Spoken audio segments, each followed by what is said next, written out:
En el rectorado de la Universidad Nacional de Asunción, docentes de la UNA seguimos en paro.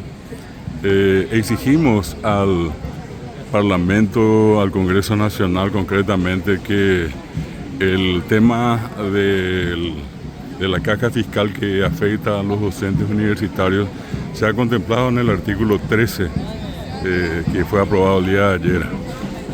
Nos omitieron, no sabemos por qué motivo, pero en este momento el reclamo de toda la Universidad Nacional de Asunción, de los docentes de las distintas carreras, se está poniendo de manifiesto aquí en el campus universitario, esperando que las autoridades del Congreso, de la Cámara de Senadores, incluyan en el artículo 13 a los docentes universitarios.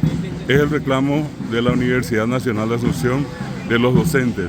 Aquí llegando todas las representaciones, docentes, funcionarios, estudiantes, que están llegando al campus para esta manifestación, esta marcha que se va a iniciar en minutos más sobre la avenida Mariscal López, con destino a la zona de Iberá y posterior retorno al campus universitario.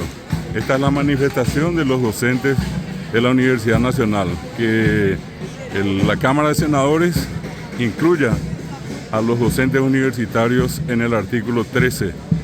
Es el pedido de los docentes de la Universidad Nacional de Asunción.